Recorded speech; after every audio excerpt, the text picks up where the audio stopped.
doing that. Try and get me. Yes. All right. So I was thinking about how I can't stand a thief, a liar, or somebody sneaky, right? Yes. And it's funny how people will portray those things onto you, and it's crazy to me. But yeah, I can't stand that. Okay. But and it's funny to me how people would be in competition with you without letting you know that you're in competition with them.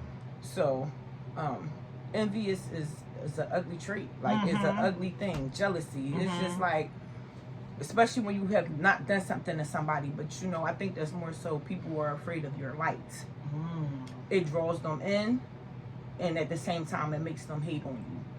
So you know, you got to be careful with that, because it's STDs out here, y'all, and I ain't talking about no diseases. So you know, we got to be careful with people that's hating you for no reason. How willing are they? How far are they willing to go to siphon your energy? Right. To siphon your light. Right. And that's some things you have to be concerned of when you're a person of the light. Like, I don't know if you don't know.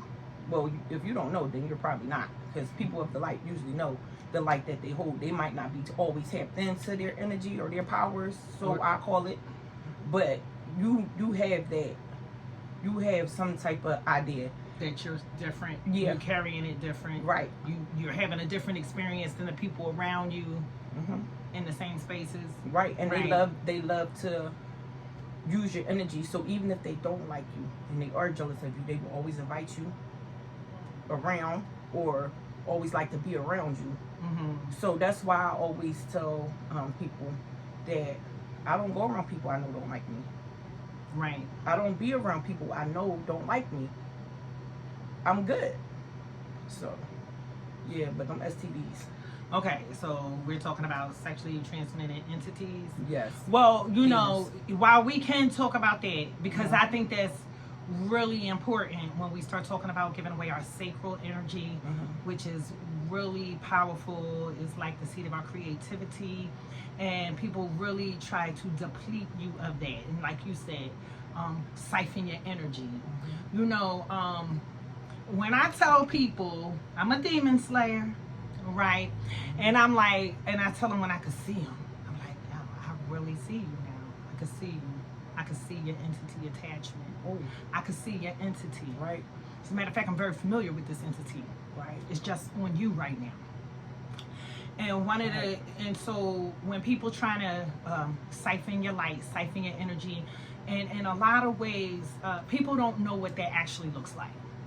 They don't know, like, because like when you said some people don't know if they have the light, it's not even that, like, you know something's different, you don't have the language for it because it's not part of our culture. Right. Anytime you start talking spiritual or metaphysical or something that you can't see, but you can with the your eye, right, with your sight, right, and you know, we don't have the vocabulary to express what we actually are experiencing sometimes.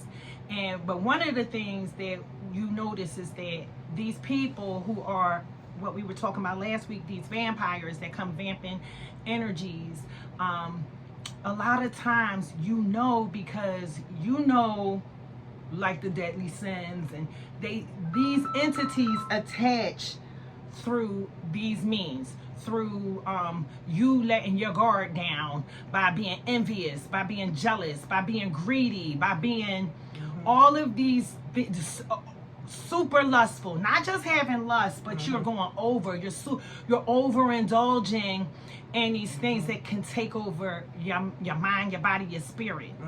And sometimes people don't know what that actually looks like.